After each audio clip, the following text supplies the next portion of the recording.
I'm David Cloud, author of the series The Satanic Attack on Sacred Music, which was video recorded in September 2019. There are 10 major presentations in this series, some of them spanning multiple segments.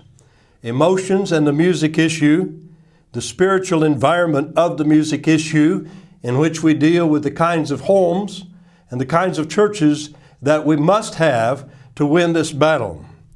Music's role in the great changes among fundamental Baptists, Bob Jones University, Majesty Music, the New Calvinism and the Gettys, Lancaster's role in the downgrade, contemporary Christian music, a bridge to dangerous waters, the language of music styles, congregational singing and the contemporary music issue, the history of Southern gospel, and the music issue in a nutshell.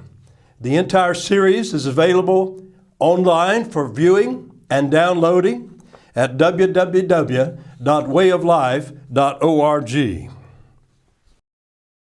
The Satanic Attack on Sacred Music. For Jesus, ye soldiers of the cross, lift high his royal banner.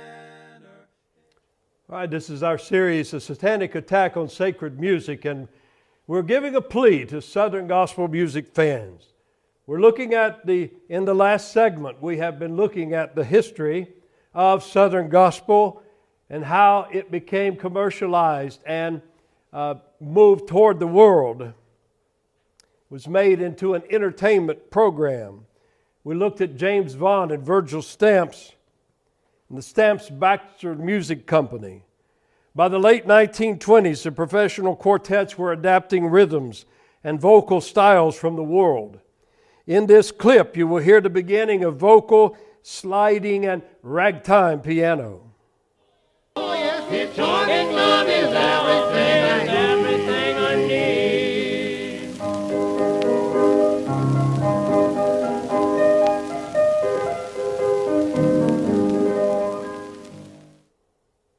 Just the beginning.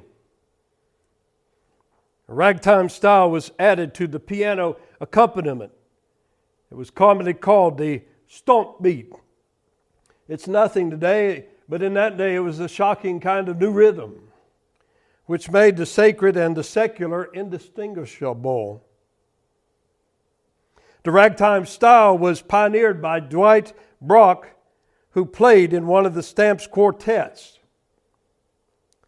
His ragtime Southern gospel style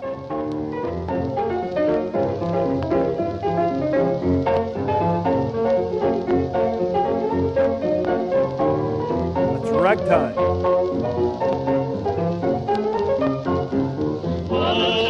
So my grandmama plays that. Yeah, but that's ragtime. And it came out of the bars and the brothels in the 1910s and 20s. That's where it originated.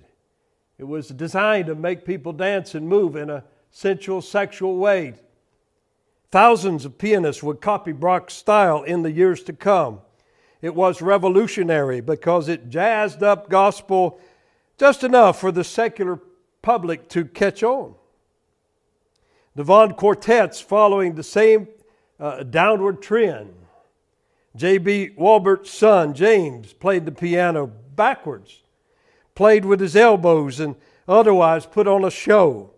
James performed with worldly entertainers like Liberace, who wrote worldly hits such as "When I Saw You Walking Down the Street." This illustrates the power of incremental steps toward the world in the succeeding generations.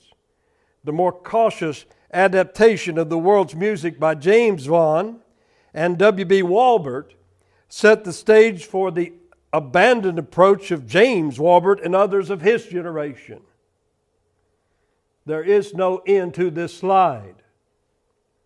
By the 1940s, Southern gospel was fully jazzed up, entertainment. The 1940s and 50s is called the golden age of Southern gospel. Died, buried, buried by Statesman. loaded right. life's been just fine. Fit me forever. One day it's Family gone entertainment and with a glory message. day. That's how it was advertised. Music, a fair or civil organization can sponsor and not feel like they're getting too churchy. Harper and Associates Gospel Music Publishers advertisement. We were so impressed with them. We practically worshiped Jake Hess. We were like groupies, I guess. The women would jump up just like they do for pop shows. What's that all about? Is that godly? Is that holy? Crowd shouting, welcome to the Stamps. You appreciate it. Right now, again, J.D. Sumner and the Stamps Quartet. Can you imagine? Something like that for the Apostle Paul or Peter? It's totally worldly. Some said that Jim Wetherington of the Statesman, the bass singer for the Statesman, moved his leg like Elvis. God, one morning, one Monday morning, again on Tuesday morning, yes, Tuesday morning, also Thursday morning, on Thursday morning, again on Friday morning, feeling so bad. 1959. So there began the borrowing of the world's dance rhythms way back when they started borrowing ragtime. And it has never ceased till this day. There is no end to this slide. Southern Gospel borrowed from all of the world's dance rhythms. Syncopation creates a dance music, uses heavy syncopation to create a jerky, dancey feel. Syncopation is, quote, shifting the accent to a weak beat or to an off beat. Syncopation is a general term for a disturbance or interruption of the regular flow of rhythm. It comes in hundreds of forms, but it is a major aspect of the moving of the body in sensual ways in modern dance. Rock's danceability is due predominantly to its emphasized syncopated rhythms, which invite the listener to supply the missing beats either mentally or through a series of physical gestures. It jerks the body. Syncopation in itself is not wrong. It should be used sparingly for special effects. And good syncopation always resolves back into a normal, unsyncopated rhythm. But syncopation in moderation, used properly, can enliven the music without sensualizing it. It doesn't make your body want to move in a dance pop music way. Joy to the world.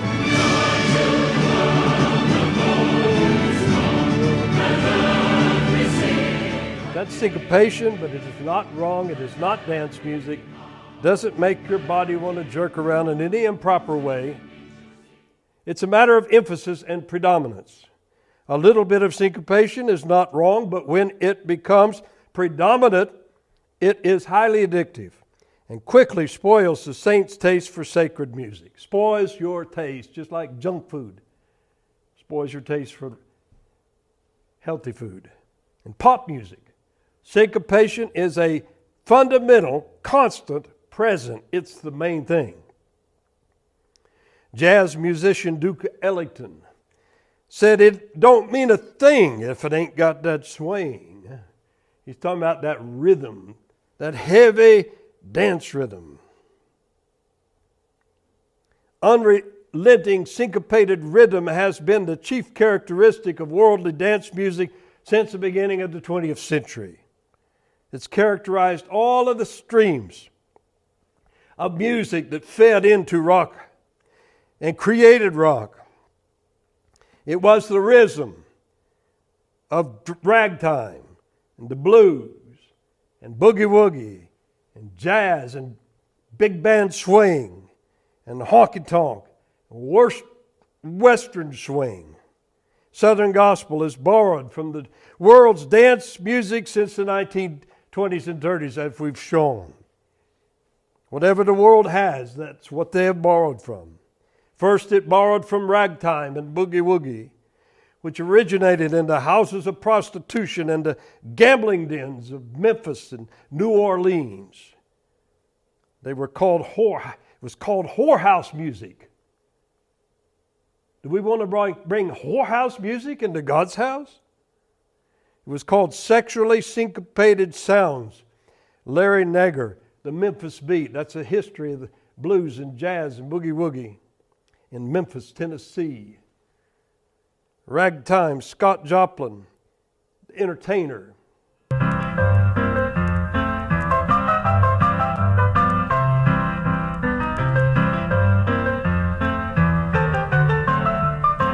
Ragtime piano. Boogie Woogie. Cleo Brown, 1936. It's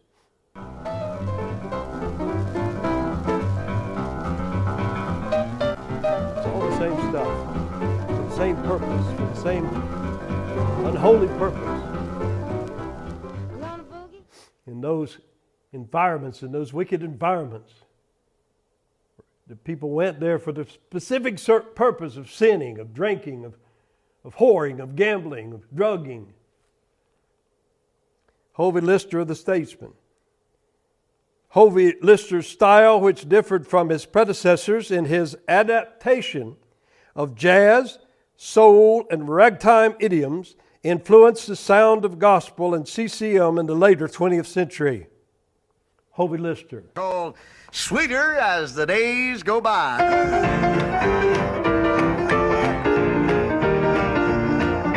The more I trust him, the more I love him, and nothing good for me to deny. The longer I know him, the better life to show him. I couldn't stop now if I tried. Oh, it gets sweeter as the days go by. Hovey's, quote, approach was loud, fast, swinging, and pop. And he would do whatever it took to get the loudest applause, the biggest laugh. It was an entertainment show. Leroy Abernathy wrote, "Everybody's going to have a wonderful time," 1947, and it became known as the Gospel Boogie. Everybody's gonna have religion and glory. Everybody's gonna be singing their story. Everybody's gonna have a wonderful time at Pharaoh. Glory, hallelujah. Gospel Boogie. Once the trend began, there was no end to borrowing from the world. As the world's pop music has become more sensual through the decades, Southern gospel's grown ever more worldly. Every form of rock music is addictive. So like a drug user, the rock lover craves more and more of this type of music. It's the Henson.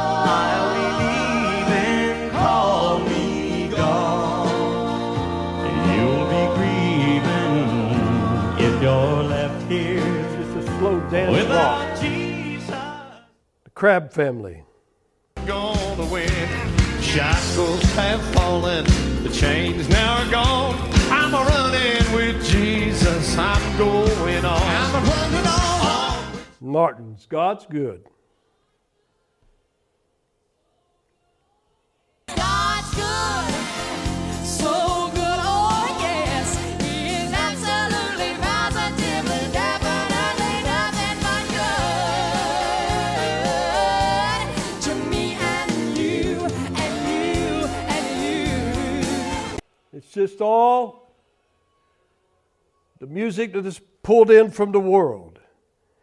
There are many types of dance syncopation that create the physical feel and sexuality of that music. Primarily the backbeat and beat anticipation. The backbeat has been identified as sexy from its inception. It's a prominent characteristic of the world's dance music. Bill Haley, 50s rocker, said, "I felt that if I could take a tune and drop the first and third beats and accentuate the second and fourth and add a beat the listeners would clap to as well as dance to, this would be what they were after." Yes, it's addictive. It had a massive influence on modern society. The backbeat is the opposite of the straight or march beat, which has the emphasis on the first beat or on every beat equally.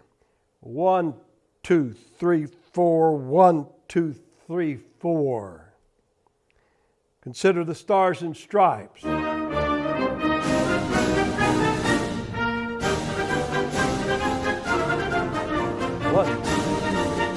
1, 2, 3, 4. 1, 2, 3, 4. Straight march beat.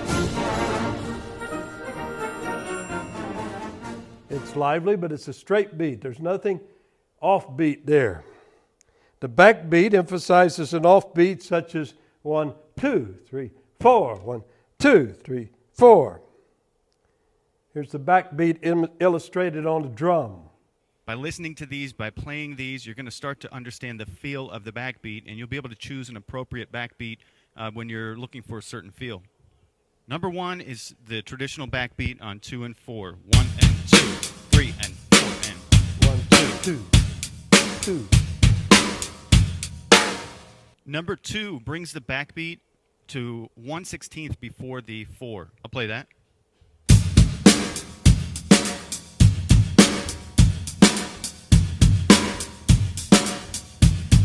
And then there's beat anticipation.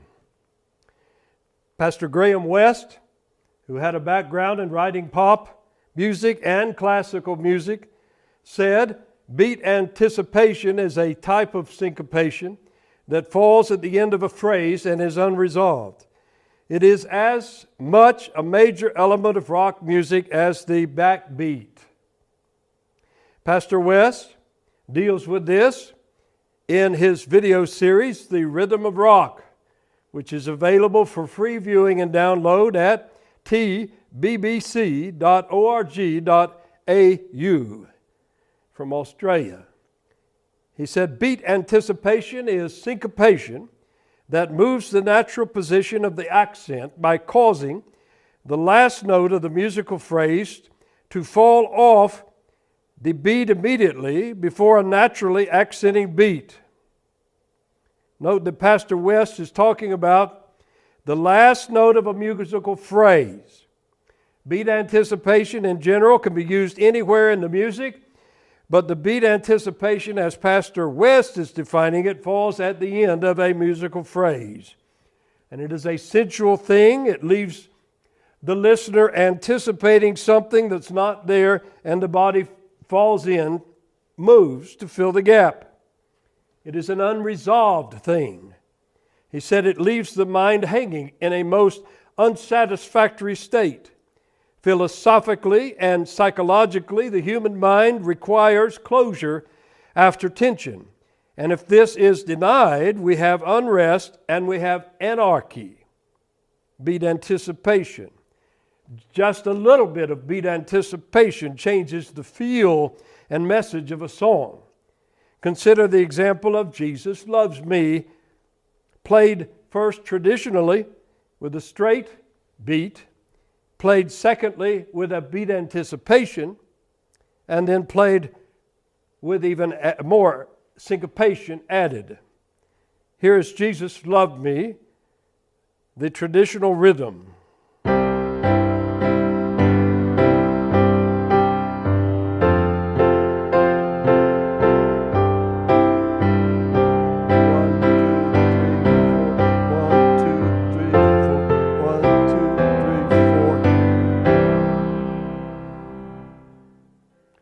Resolves, and everything is nice there. Now, beat anticipation. Observe that we're going to only make one small change to this rhythm, but it changes the message that is spoken by the music.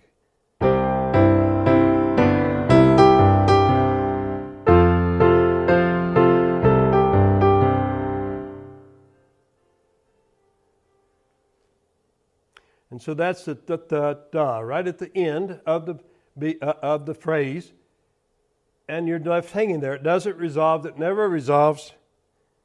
And so the solidity and dogmatism of the music is gone, and an element of entertainment is introduced. It's more entertaining.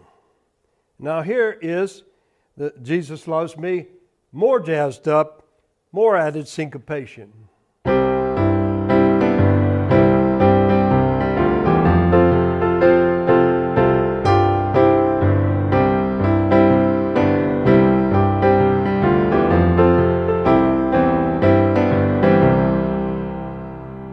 All right, here's Wherever He Leads.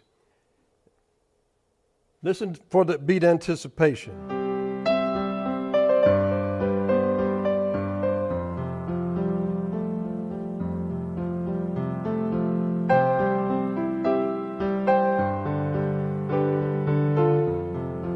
Beat anticipation. And it's several places in that music there.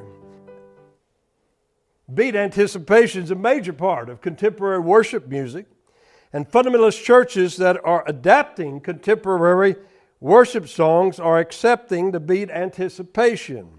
They like the feel of it, often not understanding that they're actually performing soft rock ballads.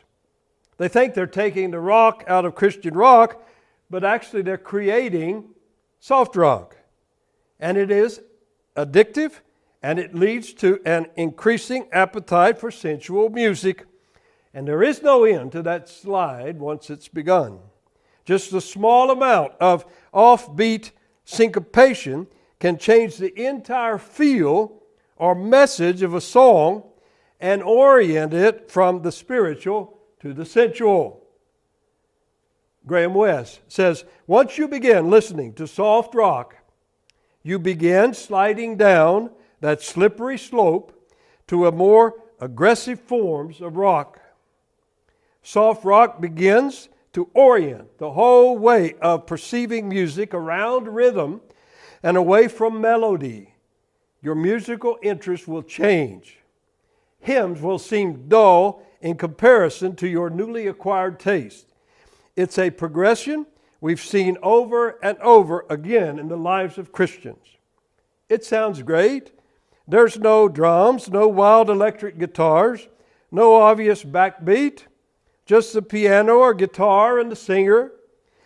It's almost the same as the songs they used to sing, except the rhythm kind of trips a little. But that's okay, because it's exciting and the young people love it. The problem is that when the rhythm does that little trip, it means that the music contains a basic, distinctive, rhythmic feature of all rock and roll since its inception in the 1950s. In this way, before you've even known it, you've been deceived by the subtle strategy of Satan. This is the blind spot that Satan is using to his advantage. He knows that once a church accepts rock ballads, complete capitulation is almost inevitable. I believe it is inevitable, 100%.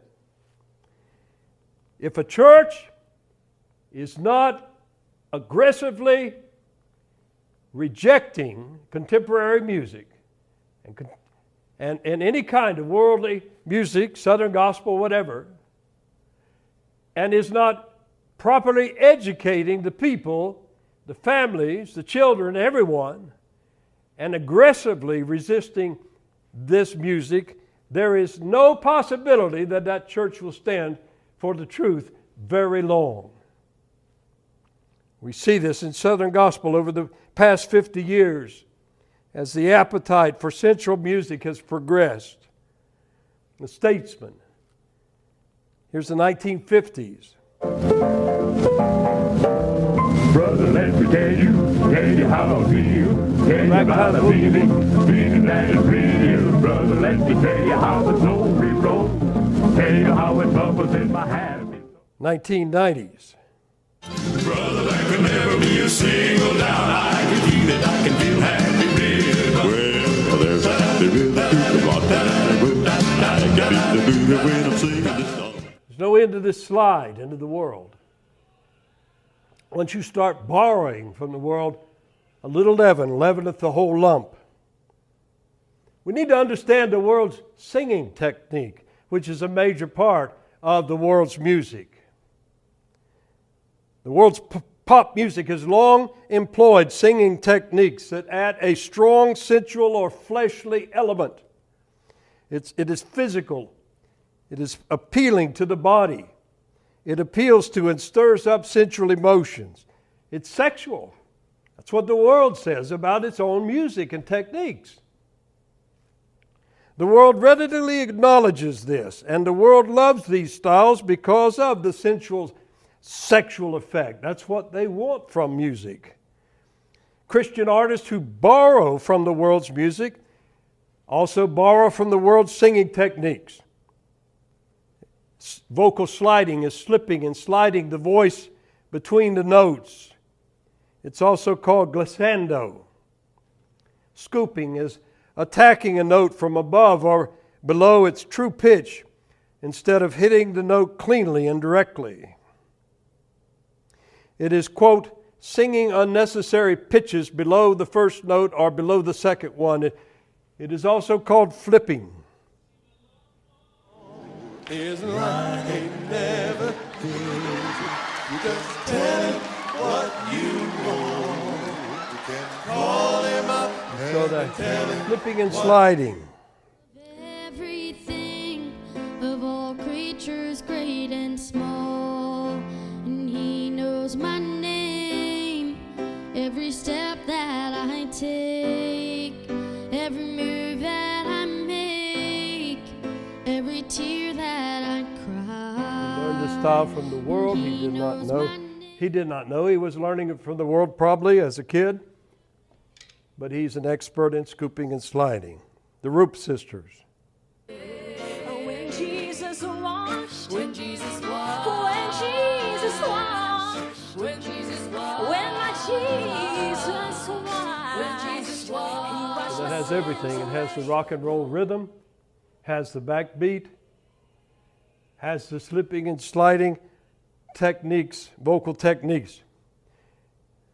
These techniques add a greater element of sensuality and emotionalism to the music. The 1940s book, How to Sing for Money, said scooping is a common practice as a swing effect. How to sing for money, entertainment. It fits the nightclub, the bar, the whorehouse, and the gambling den. That style fits those environments. If something fits those wicked environments, it has no place in the house of God or in the homes of God's people.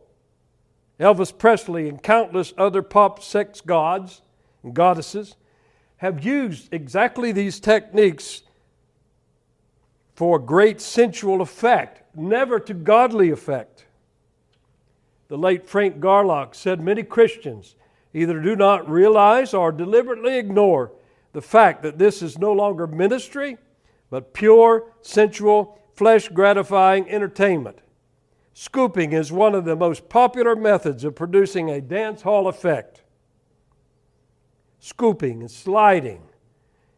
Not only is it sensual and reflects a relativistic philosophy, the music's not solid, not stable, it also draws attention to the singer, which is another major element of both secular pop and contemporary Christian music, and contemporary Southern gospel. Thunder the fiercest drought and storm. What heights of love, what depths of peace, when fears are still.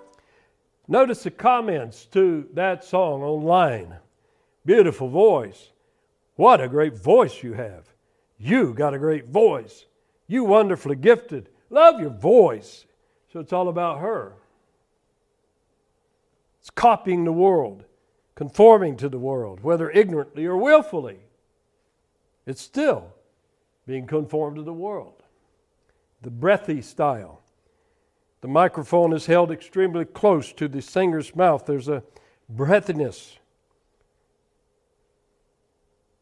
It gives a feeling of intimacy, sensuality, sexuality. Quote, it is a vocal effect that is used throughout contemporary music. It creates real intimacy. It's very much like the singer's whispering. Yeah, whispering in your ear. Here's Kristen Getty. What I cannot see, give me passion for your purity. He uses all of these Holy styles Spirit, that are borrowed from the breathe new Word. life in me. Vocal fry, also called vocal creaking, vocal rasp, popcorning, glottal scrape or rattle. It's sensual. It's another element of sensuality. It has been called a sexy, raspy voice. We don't want any sexyism in our church music. It also reflects the relativistic lawbreaker character of the world's music. Vocal fry is used by popular rock singers such as Janis Joplin, Britney Spears, Mariah Carey, and Michael Jackson, etc. I can be your hero, baby. That's vocal fry. I can kiss away the pain. Sweet surrender, love me tender. You have captured my desiring heart completely. Sweet surrender, yours forever.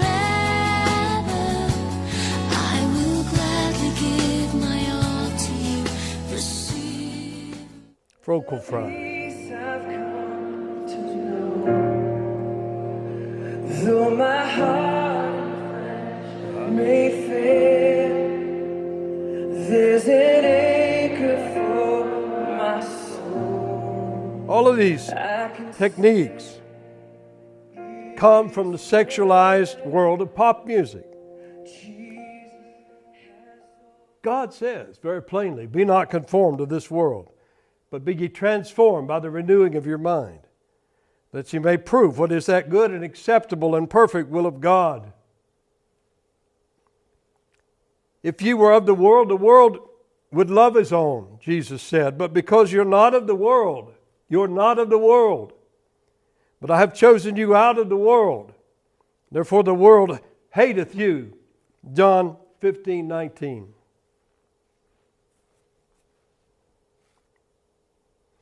Paul said, this I say therefore, and testify in the Lord, that ye henceforth walk not as other Gentiles walk, in the vanity of their mind, having the understanding darkened, being alienated from the life of God through the ignorance that is in them, because of the blindness of their heart, who being past feeling have given themselves over unto lasciviousness, to work all uncleanness with greediness. That's a perfect description of the pop world, the Hollywood world, the Nashville world. A perfect description. It has no place in the lives of God's people.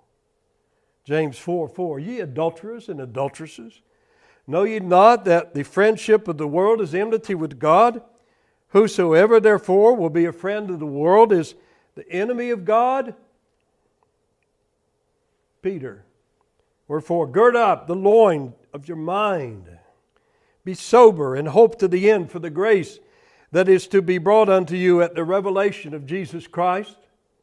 As obedient children, not fashioning yourselves according to the former lust in your ignorance, but as he which hath called you is holy, so be ye holy in all manner of conversation.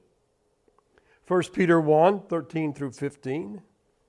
Peter also said, dearly beloved, I beseech you as strangers and pilgrims, abstain from fleshly lust which war against the soul. Peter also said, forasmuch then as Christ hath suffered for us in the flesh, arm yourselves likewise with the same mind. For he that hath suffered in the flesh hath ceased from sin, that he no longer should live the rest of his time in the flesh, to the lust of men, but to the will of God. 1 Peter 4:1-2. John said, love not the world, neither the things that are in the world. If any man love the world, the love of the Father is not in him. For all that is in the world, the lust of the flesh, and the lust of the eyes, and the pride of life, is not of the Father, but is of the world. And the world passeth away, and the lust thereof. But he that doeth the will of God abideth forever. It's clear.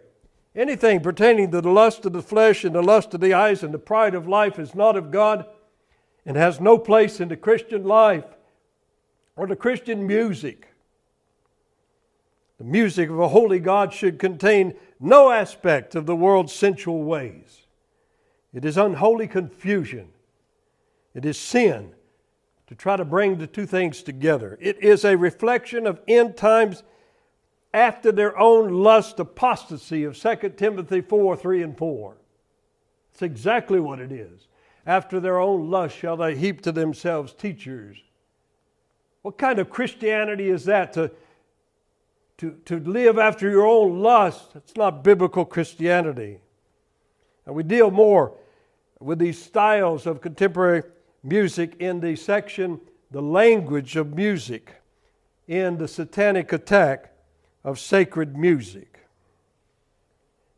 And we're going to stop there for this segment and finish in the next.